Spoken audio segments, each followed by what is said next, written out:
rompermos a barreira do silêncio e falar sobre o assunto. Nesse mundo cada vez mais exigente, o bem-estar emocional é crucial para garantir a qualidade de vida. É preciso proteger trabalhadores e trabalhadoras que sofrem assédio, retiradas de direitos e são pressionados a alcançar metas impossíveis. Saúde mental também faz parte da segurança do trabalho e deve ter a atenção dos sindicatos, cipeiros e organizações por local de trabalho.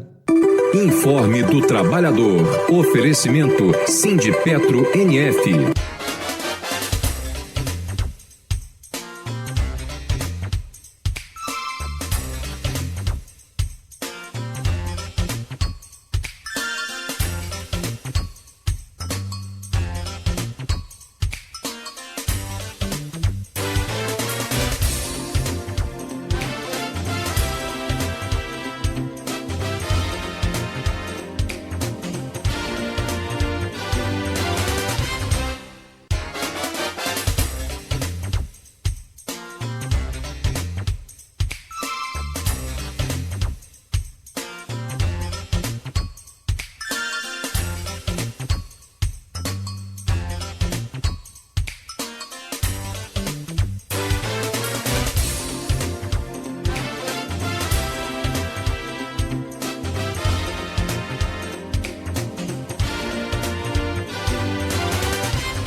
Sete horas e 59 minutos em Campos, de volta com o Folha no Ar ao vivo aqui pela Folha FM em 98,3. Você pode acompanhar também este programa no Face, YouTube, Instagram. Você pode daqui a pouco ouvir este programa em podcast. Logo mais tem reprise na Plena TV, enfim, em todos os aplicativos pela Alexa. Só dá o comando Alexa ouvir Folha FM. Agora, por exemplo, você pode colocar no YouTube, né, e assistir pela televisão, que é muito legal, né, pela Smart TV. Pode também acompanhar, né, toda essa edição e todas as edições do Folha no Ar desta forma. No oferecimento de Proteus, Unimed Campos, Laboratório Plínio Bacelar, Vacina Plínio Bacelar, Rede Mariana de Postos de Combustíveis, Radmed Diagnósticos por Imagem e Consórcio do Cicobi Fluminense. Nós estamos de volta hoje, terça-feira, dia 23 de setembro, com Aloysio Abreu Barbosa na bancada. Estamos conversando com o Edmar Pitac, que é advogado, empresário e produtor rural, aqui conversando ao vivo com a gente. Só antes de voltar com o Aloysio aqui, Edmar, deixa eu conferir aqui a previsão do tempo para hoje. Tem alerta ainda de tempo severo e um alerta adicional de tempestade para nossa região. A probabilidade está pequena, mas segundo o Instituto Nacional de Meteorologia, tem previsão aí dessa chuva. Mínima de 20, máxima de 25, faz 22 graus agora no centro. E eu chamo você, Aloysio Abreu Barbosa, para abrir esse bloco aí, por gentileza. Ismar, vamos lá. Os assuntos são tudo interligados, né? A gente começou a roçar no primeiro,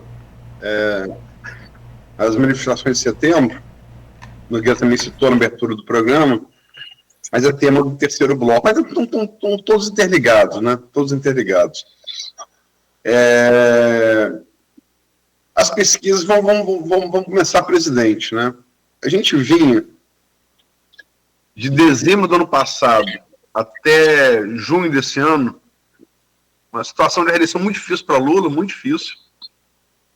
Né? Parecia indicar até de dezembro do ano passado a junho desse ano, parecia indicar com o Bolsonaro fora do páreo, porque mesmo antes da condenação estava inelegível já até 2030, agora ficou até 2060, depois da condenação. Uma eleição, uma caminhada para Tarcísio, parecia ser. Né? Vem a carta de Trump em 9 de julho, né? Ameaçando as tarifas. Caso Lula não interviesse junto ao Supremo para para que Bolsonaro não fosse julgado, enfim, uma coisa meio estapafúrdia. Mas a partir dali, Lula começou um processo de franca recuperação em todas as pesquisas, né? Todas as pesquisas. As mais recentes, de setembro, você tem a MDA. MDA é um instituto que faz pouca pesquisa, mas acerta muito.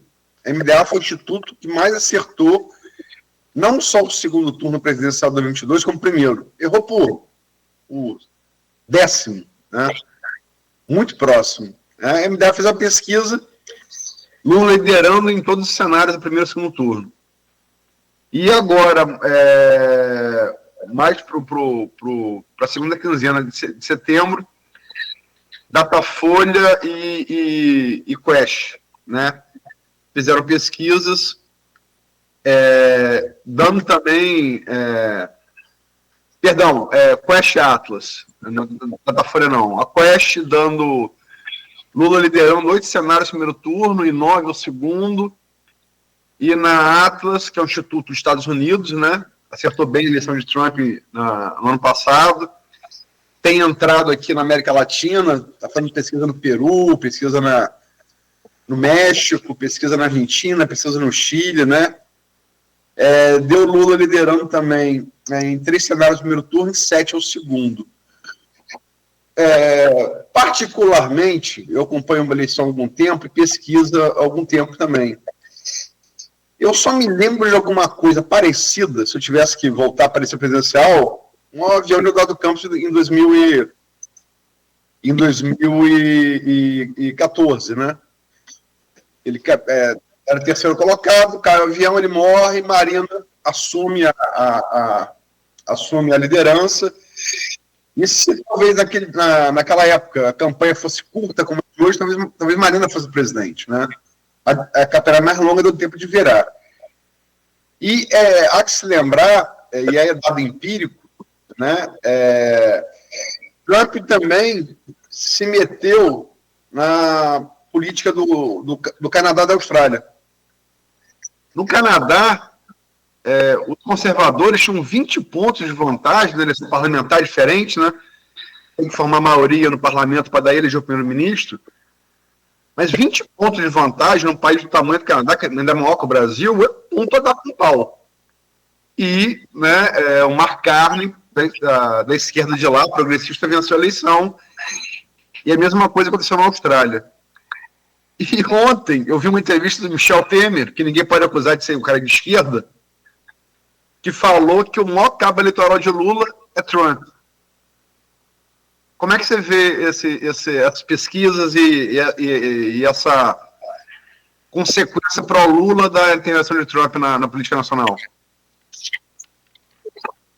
Ainda estamos há muito tempo da eleição, e assim como o Lula se recuperou agora com esse movimento nacionalista, com esse movimento de intervenção para tentar livrar o Bolsonaro, tentar interferir no processo de julgamento lá no Supremo, eu acho o julgamento, como advogado, eu vejo que ali ele está cheio de vícios, de nulidade, e que realmente não tem prova nenhuma para a condenação pela dosimetria que foi aplicada a Bolsonaro. Bolsonaro pensou em algum momento em dar um golpe? Sim. Ele pode ter feito algum ato concreto? Sim. Agora, Bolsonaro tem alguma coisa a ver com a invasão da sede dos Três Poderes em 8 de janeiro? Não. Bolsonaro, ninguém conseguiu fazer esse vínculo. Não houve ninguém que falasse, olha, eu estava ali orientado pela equipe do presidente Bolsonaro. Embora o Bolsonaro já estivesse nos Estados Unidos, mas tinha uma equipe ali, a equipe, vamos lá, vamos invadir, vamos entrar. Aquilo ali foi um efeito manada e muita gente infiltrada também, e Discordo completamente do que aconteceu. Patrimônio público não se depeda, e nem patrimônio público, nem patrimônio privado. Aquelas pessoas, sim, deveriam ser condenadas, mas nada de abolição do Estado Democrático de Direito, nada de armado com quê? Armado com batom. Então, o processo eu não concordo. Agora, essa interferência dos Estados Unidos, ela veio de uma forma errada. Não tem como interferir. Quem tem que interferir no Supremo e cortar a arrogância e a prepotência do Alexandre de Moraes, a gente tem instrumentos aqui nossos que podem interferir, que é o Senado Federal. Não sei por que o Senado tem tanto medo de impeachment de ministro do Supremo.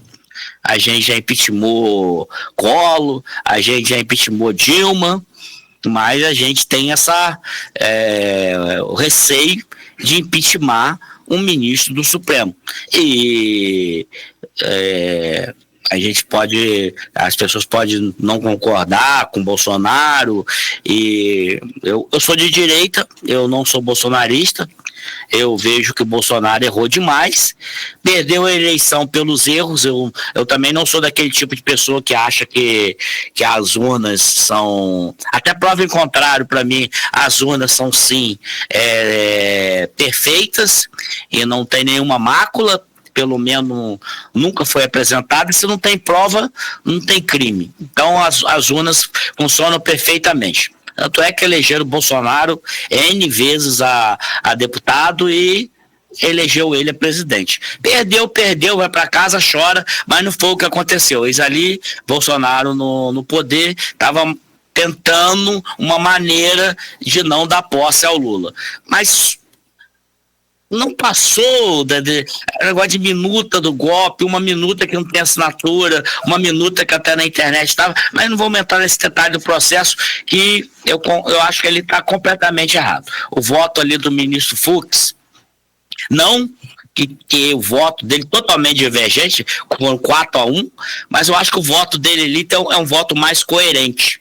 Ele detalha a ausência total de prova, começa já dizendo que o processo não era para estar sendo julgado ali, ele era para estar sendo feito em primeira instância, e que não tem ninguém ali que tem foro privilegiado, todo mundo sem foro privilegiado, então o processo não era para estar ali.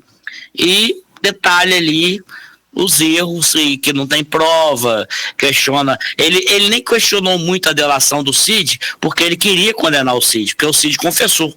O único que confessou ali que praticou crime foi o Cid. O Cid e o Valdemar, o Braga Neto ali, que o Cid falou que o Braga Neto ajudou ali com 100 mil reais em dinheiro, numa caixa de vinho, para poder manter os acampados lá. Mas agora essa onda, com essa intervenção do Trump, inclusive no 7 de setembro, que é a nossa independência, na Paulista, colocaram lá a bandeira dos Estados Unidos. A bandeira dos Estados Unidos ali tem duas visões, né? Para os críticos diz que é uma intervenção dos Estados Unidos. Para as pessoas que analisam, no meu pensamento, é uma homenagem aos Estados Unidos, porque sim, nós estamos vivendo momentos aqui no Brasil de ataque à soberania, porque o judiciário ele está passando do limite.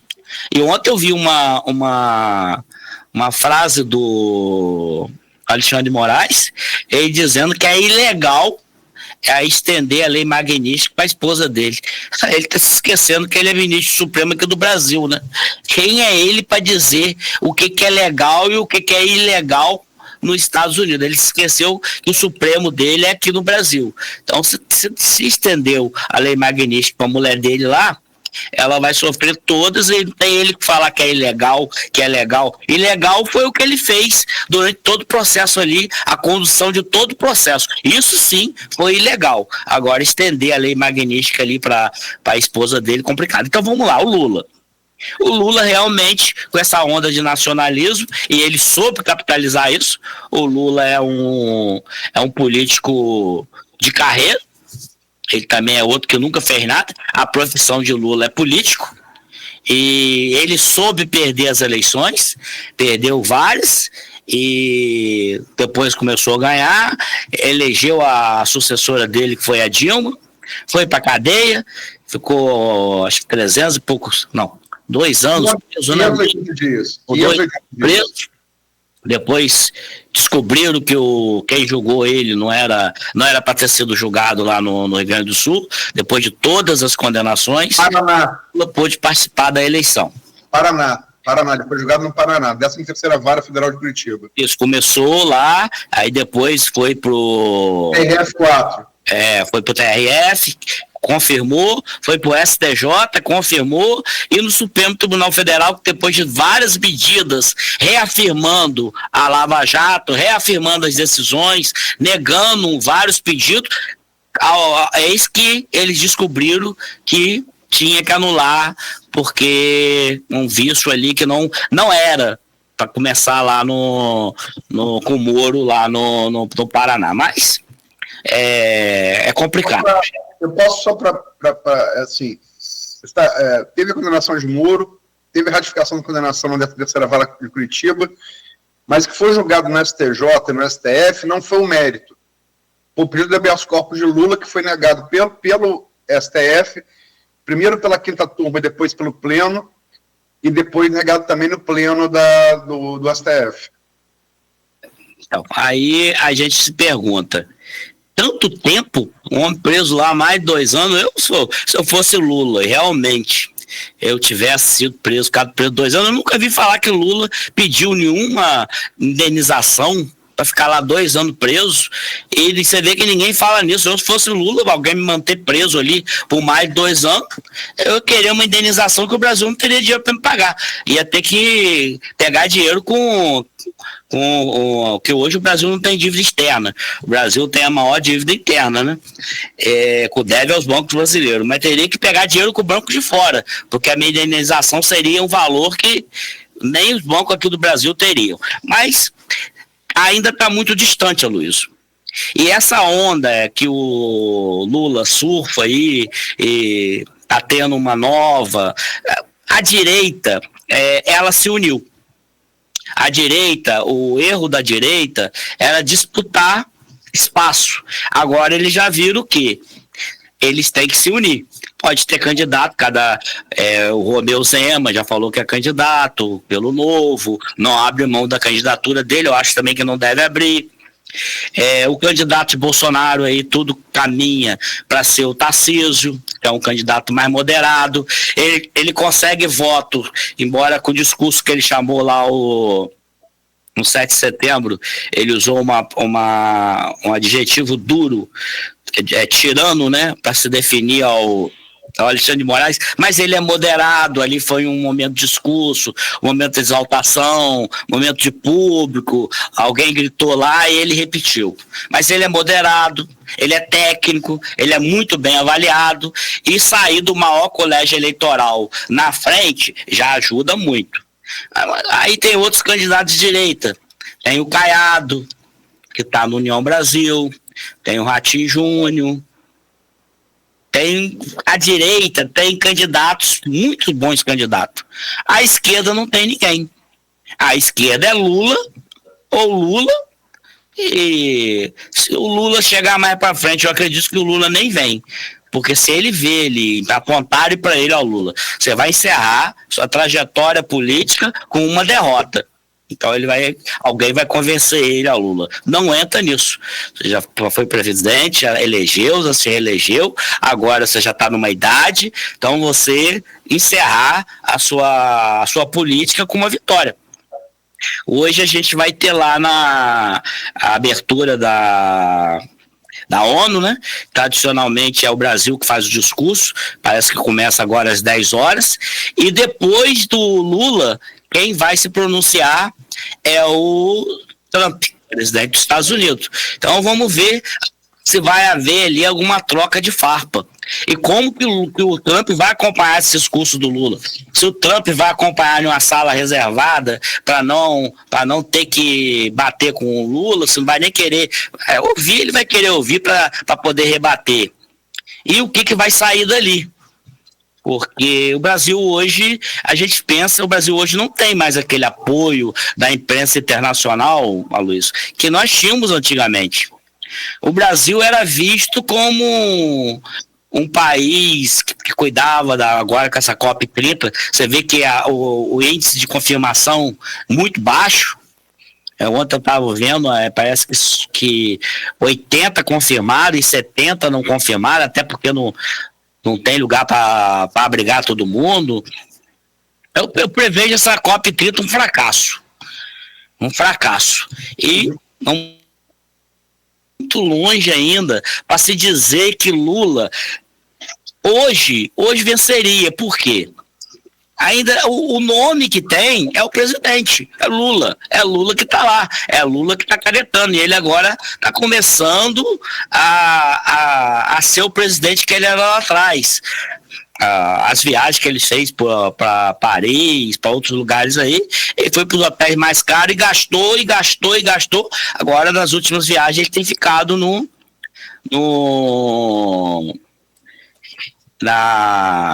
lá como é que fala? No consulado, né?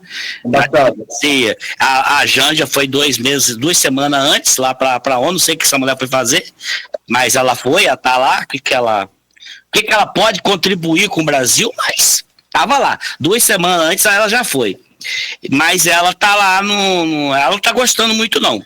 Por ela estava lá em um hotel lá de frente do Central Park, com tudo que ela tem direito.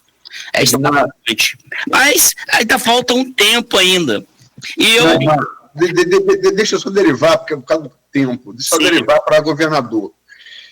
A gente tem 3 pesquisas mais recentes de governador. A mais recente, né, é Atlas Intel, fez 2 cenários, né, ali no final do mês passado, dia 25, né, coletou os dados.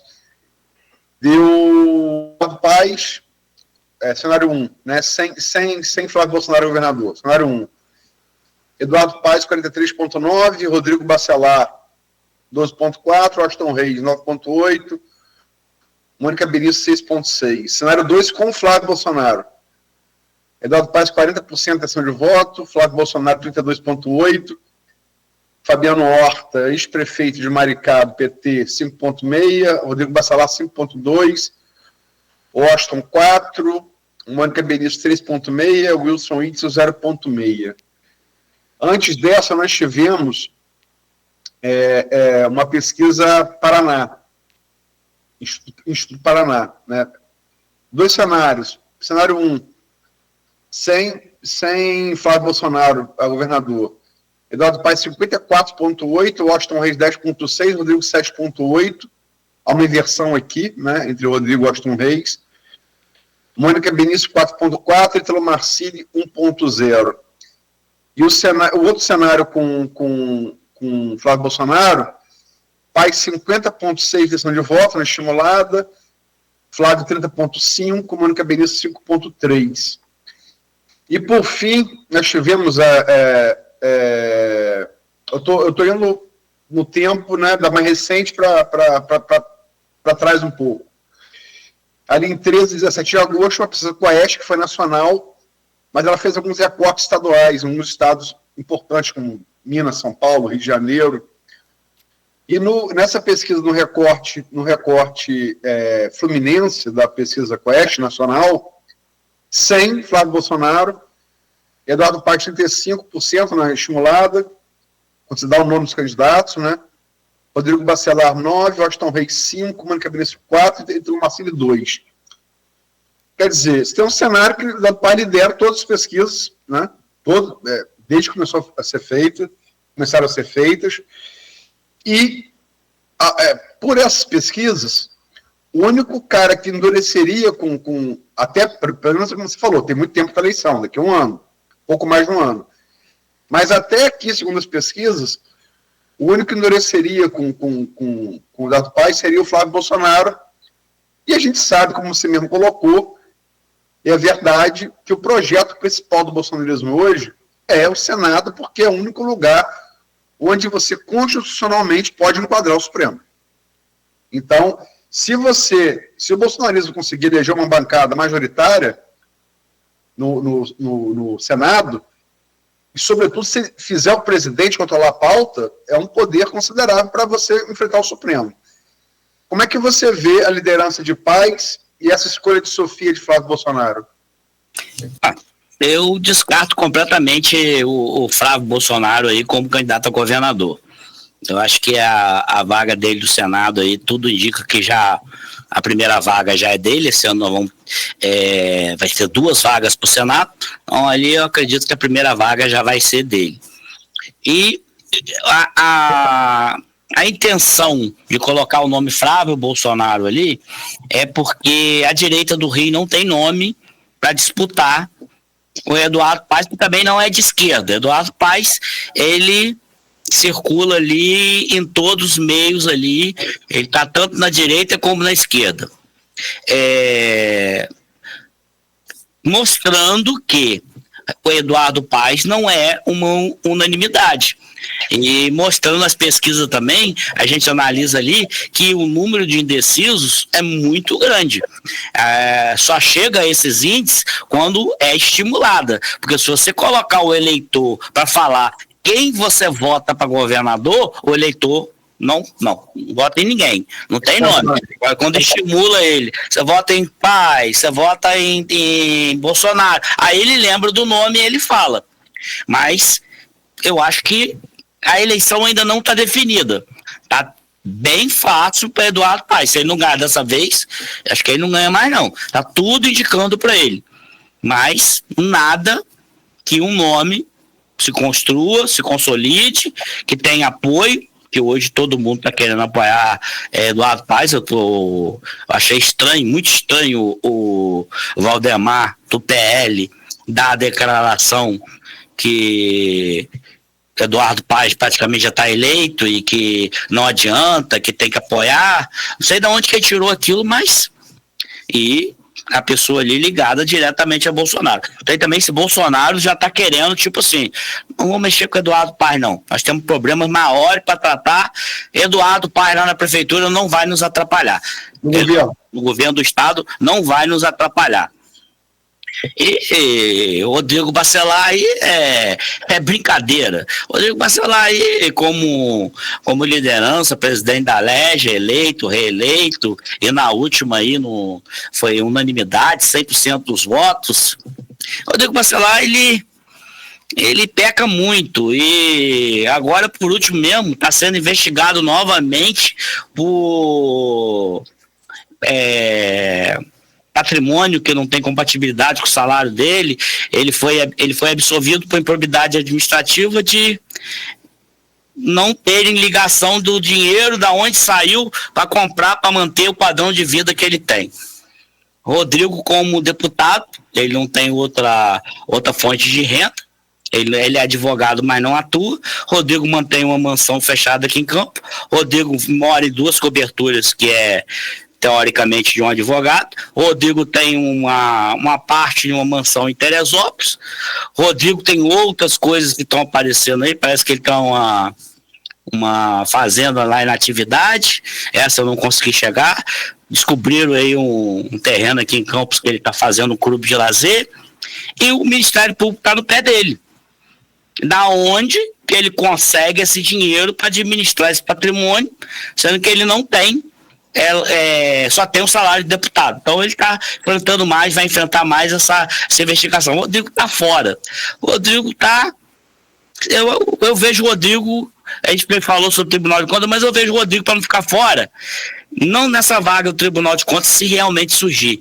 Eu vejo o Rodrigo disputando novamente candidatura para deputado estadual. Eu sei que o Nogueira quer fazer uma pergunta sobre o Nogueira. Bloco, mas é só para deixar registrado aqui. O espaço fica franqueado, o presidente da LERJ, Rodrigo Bacelar, foi citado aqui por Edmar, para ter o mesmo espaço, a mesma evidência, a Rádio Democrática, né? Todo mundo citado aqui de maneira crítica tem direito a dar sua versão. Na boa, Luiz, bem lembrado. Bom, Edmar, você já adiantou também um pouco essa questão do Senado. Senado é uma eleição muito interessante, que se você falou que para governador as pessoas não se lembram de nome nenhum, caso o Instituto de Pesquisa não indique o nome, para senador a gente não se lembra nem quem votou na eleição passada. Talvez a maioria dos eleitores não se lembra.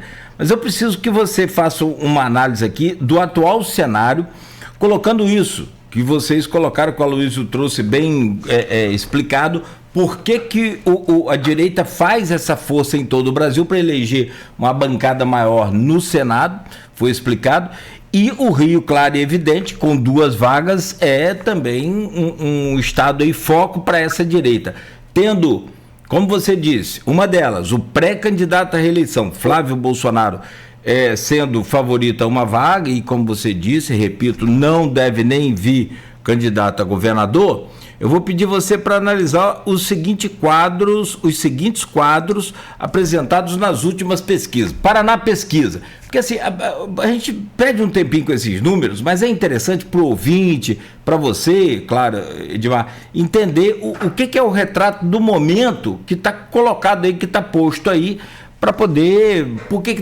Da onde a gente está tirando esses nomes? Das pesquisas oficiais que a gente consegue ter acesso e que a Aloysio faz aqui, né, na sua íntegra, não só os cortes. Então vamos lá. Paraná Pesquisa fez uma pesquisa para senador de 24 a 27 de agosto com 2,2 pontos percentuais para mais ou para menos de erro.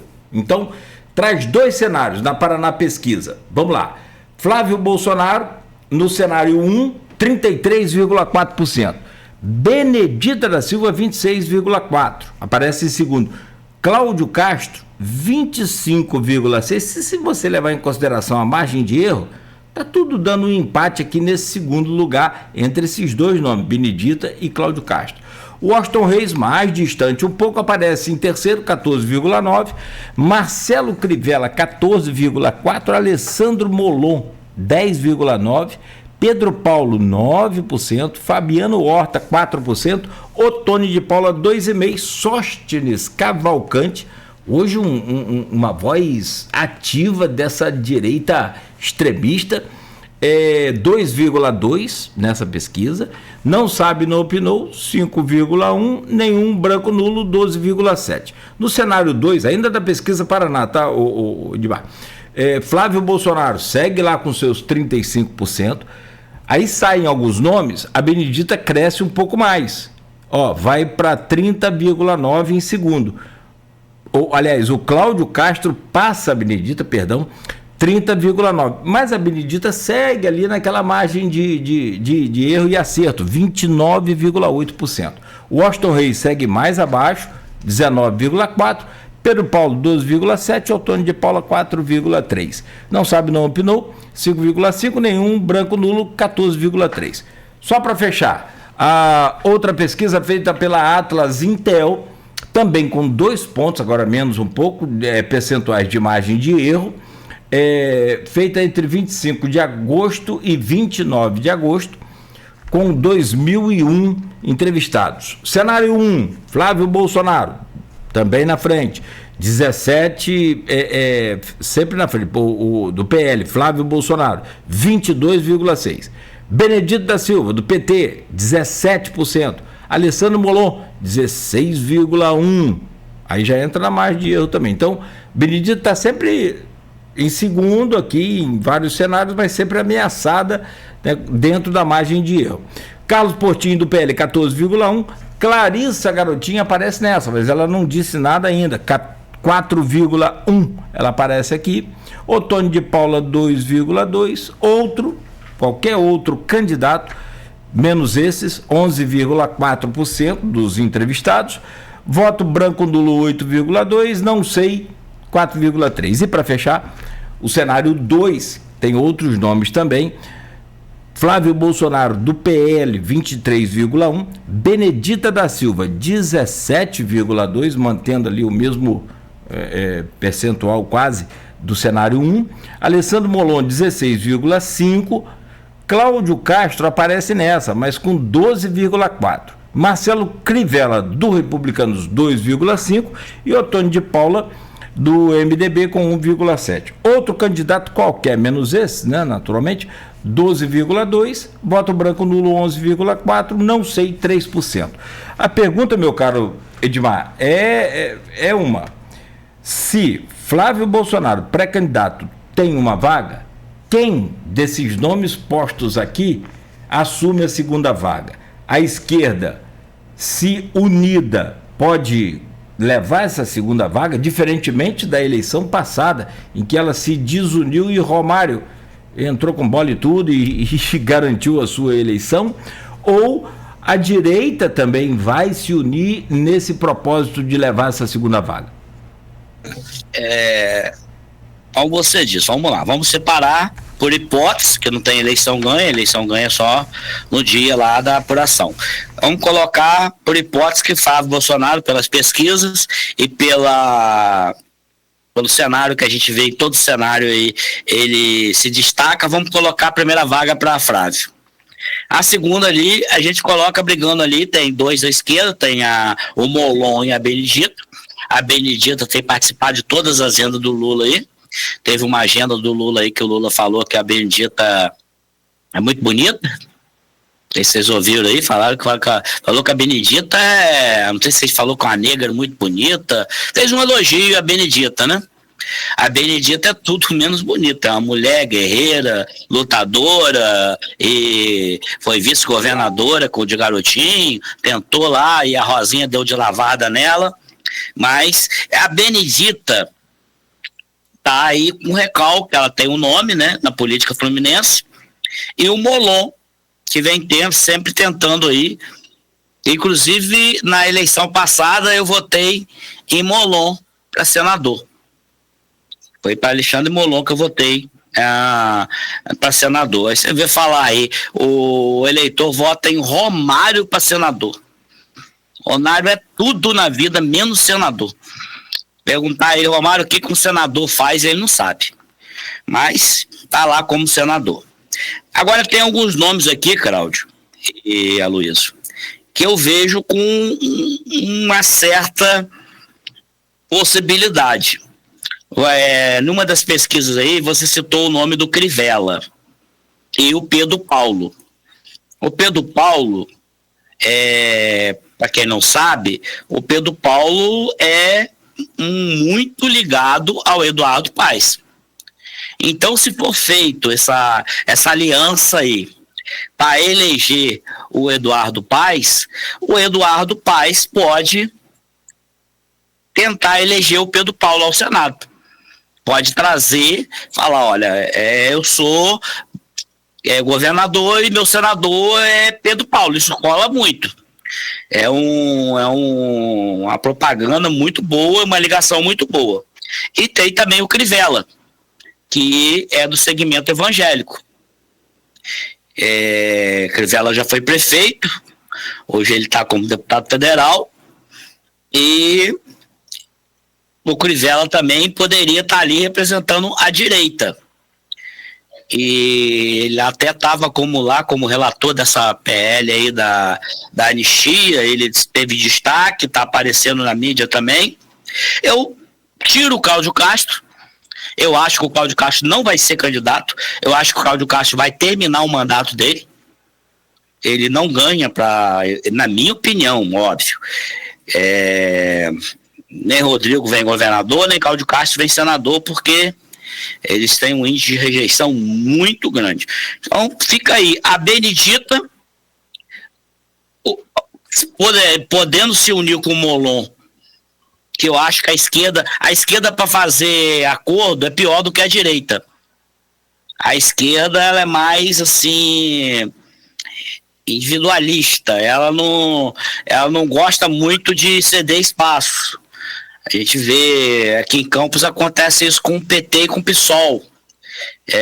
Candidatos que não se aproximam. Você vê a candidata do PSOL aqui, a prefeita, foi bem votada, e o professor Jefferson, fraco. Poderiam estar os dois juntos ali, até ajudar a levar a eleição, mas se bem que Vladimir estourou, não tinha como levar para o segundo turno. Mas eu vejo a esquerda com mais dificuldade de fazer aliança. E a direita não, a direita é mais fácil. Então a Benedita da Silva com o Molon seria um nome que poderia ter chance. E eu Crivella e Pedro Paulo, dependendo do cenário. Se consolidar realmente o nome de Eduardo Paes, e se o Eduardo Paes trouxer o nome de Pedro Paulo, eu acho que o Pedro Paulo tem grande chance de ser o próximo senador. Portinho, você não falou de Portinho. Portinho é um excelente nome. Excelente nome. Mas eu acho que o Portinho vai vir em federal. Inclusive, eu sempre fiz isso daqui, a despeito de opinião política, de direita e esquerda, quem é de Campos da região é devedor de Portinho das emendas que ele traz para cá, né? Eu acho que desde Paulo Feijó é o parlamentar que mais trouxe emenda para Campos. Ele vem aqui, ele esteve aqui no CDL, foi nas festas ali da região, e é um senador, como ele mesmo botou o slogan dele, ele joga nas 11 posições. E eu gosto muito do senador Portinho, do trabalho que ele vem fazendo aí, ele tem se destacado muito. Mas eu acho que não é o momento dele ainda para encarar uma eleição para o Senado. Ele está lá como suplente, né? E eu não vejo ele como ainda para encarar uma eleição para Senado, mesmo tendo 2 vagas. Então eu aqui, o Flávio Bolsonaro, pode ser Benedita com Molon, a chapinha, os dois se unir ali, e Pedro Paulo debaixo do braço de Eduardo Paes. Vamos lá. Não, você falou coisa de esquerda, tem outro exemplo também, você falou de prefeito, mas tem o exemplo da Natália, candidata vereadora com 3.500 votos, que foi, inclusive, convidada pelo PT para fazer ali a mudança e vir pelo PT, e talvez, se ela viesse pelo PT mantendo esse mesmo número de votos, o PT poderia até entrar ter hoje 2 candidatos aí, 2 vereadores na Câmara. Mas é a questão de ideologia que não abre mão, enfim. Eu pensei que o PT, da eleição passada agora, o PT conseguiria fazer um. Uhum. Mas muito pouquinhos os candidatos, tirando. Teve uma grande. Igual você falou, tá? A professora Natália tivesse lá com a militância do PSOL, quem sabe não estaria na Câmara hoje um representante da legítima esquerda, o PT e o PSOL. E arrastava um outro candidato pela sua. Se você somasse legenda, podia. Enfim. Teseu. É a história do C, né? C não acabou. Próxima eleição. Isso, exatamente. Vamos lá. Próximo bloco, então, Nogueira. Vamos lá, 8h39 em Campos. Pausa rápida aqui na conversa com o Edmar Pitac, que é advogado, empresário e produtor rural. A gente faz um intervalo, é bem rápido mesmo. Edmar, você é produtor rural, né? Você tem criação? A principal atividade minha, que eu gerencio os negócios da minha família, a gente se destaca na produção de cana-de-açúcar. Hoje a gente é o terceiro maior produtor de cana-de-açúcar do município de Campos Goytacazes. Maravilha. Tem criação de porco lá, não, né? Não, porco não. Só alguma coisa da pecuária, mas o nosso forte mesmo é cana-de-açúcar. Ah, beleza. É uma porca russa que eu tô cevando lá. Olha aqui, deixa eu fazer o intervalo, porque o intervalo aqui é o seguinte, é curtinho agora, igual coice de porco, é só isso que eu ia falar, sossega demais. Mas, você gosta de um churrasco de porco? Edmar, tô de dieta, vambora. Vamos lá então. Pelo amor de Santo Cristo, vamos. São 8h40, a gente volta a seguir.